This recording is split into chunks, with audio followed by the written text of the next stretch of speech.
All right, everybody, welcome back into Cherry Picking. Today's video, we're going to be looking at goalies to trade for before the fantasy hockey trade deadline. We've done defensemen, we've done forwards. Now we look at goalies. Definitely the most scarce position out of the three videos I'm going to be doing in terms of which players you can actually trade for, because there's not going to be too many people that are going to be trading you Connor Hellebuck or Thatcher Demko, any of those top really 10 to 12 goalies at this point of the season, because they're all extremely valuable. But there definitely are a couple goalies out there right now that are not highly coveted for, that you could definitely trade for, and that will help you for the rest of the season and into your fantasy hockey playoffs. All right, so the first goalie we're going to be looking to trade for is actually Sam Ersson on the Philadelphia Flyers. He's 39% rostered, so who knows, depending on what league you're in, he could be available on your waiver wire. But if he is on someone else's team, I'd strongly suggest trying to trade for him. At this point, obviously, if you're a hockey fan, you probably know what's going on with the World Junior situation with Carter Hart and the rest of the guys who have taken leaves from their team. I won't really go too deep into it, but Carter Hart's fucked. He's not going to be playing this year or probably anytime soon. So it's Sam Ersson's net at this point. Because even before the season, Ersson did get the backup role over Felix Sandstrom, who was starting, or not starting, but playing a lot more last season. And then even when they got Cal Peterson as well, Sam Ersson was still the solidified backup there. Both of those guys playing in the AHL. So they've obviously, the Flyers have seen something in Ersson. And this season too, there's been pockets and stretches where he's played really well. And if you look at his numbers since December 1st, pretty solid. He has a goal saved above expected, about 5.5, which is top 20 in the league amongst that stretch. Now he's definitely had some bad starts, but I also think this relies upon the Flyers and how they've played defensively over the past 2 months compared to what we saw at the beginning of the season, considering just how well they were playing. But I think if you could look at this team as a whole and kind of expect them to play a lot better and more back to their roots at the beginning of the season, more that John Tortorella brand of hockey. So that will definitely help Sam Ersson's value in terms of fantasy hockey. And then also, like, there's been some things that he's done that are really well, are really good, really solid. 3 shutouts on the season. If you look at the month of November, he had a really good month of November, actually led the NHL in high danger save percentage. And then he's been horrible, obviously, before the All-Star break, but Flyers have not helped him in any sort of situation at all. But regardless, the pure volume that Ersson's going to be getting in the second half of the season, being exclusively probably the only confident starter for John Tortorella, I think he's going to get a lot of starts, will clearly help you. He'll get a decent amount of wins as the Flyers continue to vie for a playoff spot and playoff push. All right, the next guy we're going to be looking at, and probably my favorite trade target for the rest of the season, is Filip Gustavsson on the Minnesota Wild, just because purely I think he's wildly underperformed so far this season, along with the Minnesota Wild as well. And I think they have a lot of room to improve for the rest of the season here too. So if you look at last season, Filip Gustavsson was a top 20 fantasy hockey goalie in terms of points scored. Him and Fleury were very close, but Gustavsson had fewer starts, 100%. He was the only only goalie who finished in the top 20 of fantasy hockey points scored who had less than 40 starts last season. So that's obviously very good, because all the starts that he did end up playing last year, he either won or had a really solid outing. And the Wild have been going through it. There's really no getting around it. The start of their season was bad. They've been better since, I want to say, the start of December. And I think a part of that is definitely their goaltending, and this lineup as well has shored up a little bit. Kaprizov had a bad start this season. He's starting to score a little bit more too. Matt Boldy was hurt. He's starting to play better. Joel Eriksson X playing better. Zuccarello's healthier now too. So I think this Wild team's in a better position to succeed in the second half of the season. And then if you look at Gustafsson's number, you see from the start of the season to November 26th, he was brutal. He had the third worst goal saved above expected. Vanacek and Ranta were the only two goalies who had a lower number than him in that category. But if you look at from November 28th until about the end of December, the second best goal saved above expected over that span. He also had a save percentage, 926 save percentage, was 5th best amongst goalies over that stretch.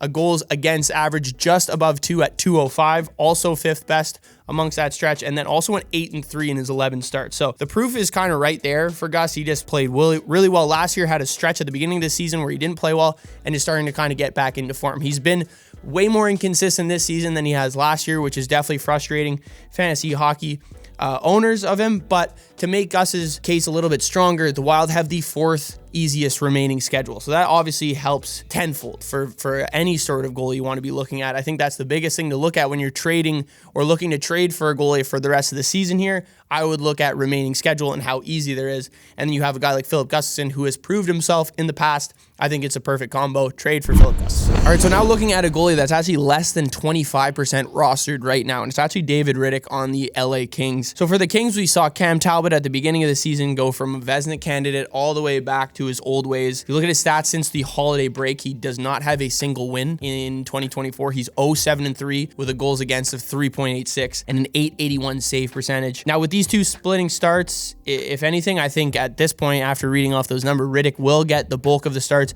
after the All-Star break. You know, we saw that happen at the beginning of the season. Copley was the official starter, if you want to call him that, with Cam Talbot obviously was going to get starts regardless, but Copley started to play poorly, Talbot started playing well, and then Talbot was the official starter, and then Copley got hurt, so he was really the only guy to rely on until they signed David Rittich as well. And, you know, like I mentioned with Talbot, it was a little unrealistic to expect him to have these great numbers for the entire season. Like, he's a solid goaltender, but he's near the end of his career at this point, so I don't think it was going to be that lost on people where when he did start to regress, and we're seeing it kind of live in fruition right now. But the Kings also have been terrible recently. You know, they've lost a ton of games after being one of the top teams in the Pacific. They're not even in a playoff spot anymore, or just outside of a playoff spot right now, but they continue to be one of the best defensive teams in the NHL on paper. If you're looking at their stats, you know, top 5 in expected goals against and actual goals against per game, you know, scoring chances allowed, top 5 as well, high danger scoring chances allowed, top 5, and also just shots allowed in general. So a very solid team, keeps teams to the perimeter in the offensive zone, and really don't allow a ton of high danger or quality scoring chances at all. But you look at, and there's a reason for that too, like you look at all the goalies that have played for LA over the past 2 seasons, they've all had their best stretches of almost their careers, I want to say, playing on the LA Kings. Copley's a perfect example. Last season, we saw him play really well in stretches and then take a downturn. Korpisalo was unreal with the Kings last season, especially in the playoffs as well. He played really well. And then Cam Talbot is the most recent example too there. So I think that's a big thing to look at, because obviously David Rittich isn't a guy that's going to be like a Jussi Saros and playing unbelievable every single game that he's on for the Kings. But I think it's now Rittich's turn, and he's proven that in the short amount of starts that he's been given, or the volume he's been giving at this point. You know, he started 8 games, 4 wins, 3 OT losses as well, so a little bit of unluckiness as well. But his stats are very solid. 209 goals against and a 920 save percentage. So he's not a guy that's going to really move the needle a ton for your team, but if you're in desperate need of a goalie at this point, you don't have to give up too much for him if you need to trade him.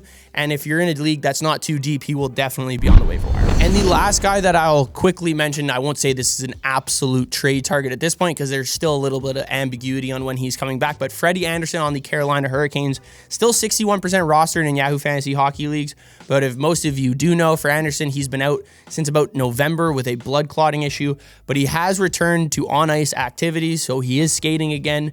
So for the most part, you probably give him about a month after starting to skate again to really play, but it all depends on if he gets cleared again when he's looked at by the doctors to make sure that everything is okay. But apparently he's been doing off-ice activities and training without any complications or setbacks for a little bit of time now, so that's obviously a step in the right direction. But this would be a huge add to a Carolina team that has one of the worst team save percentages on the season, using a rotation of Andersen, who had 6 starts before he got hurt, Ranta, Kochekov, Yaniv Peretz, who's one of their rookie goaltenders, and then also most recently Spencer Martin, who they picked up from Columbus, who had a pretty solid first start for the Carolina Hurricanes as well. So there's no for sure timetable for his return, so we can leave this up in the air for now, but it's a good thing to keep in your mind, at least as the trade deadline continues to approach, to keep Freddie Andersen there and say, like, hey, if I need a goalie, maybe this is a guy that can help me for the rest of the season and into the fantasy hockey playoffs. If you don't have Freddie Andersen, or you're worried he's not going to come back at any point this season, Kochekov is the next best goalie to own on the Carolina Hurricanes, and honestly, even Spencer Martin at this point too, who had a very solid first start and could keep it going under a Carolina team that plays really well together as a unit and really well defensively. All right, thank you guys for tuning in. Let me know what you thought of the goalies to target before the fantasy hockey trade deadline. Be sure to check out the defenseman and forwards video, same exact theme. Be sure to like, comment, and subscribe, and I'll see you guys in the next video for the fantasy hockey mailbag.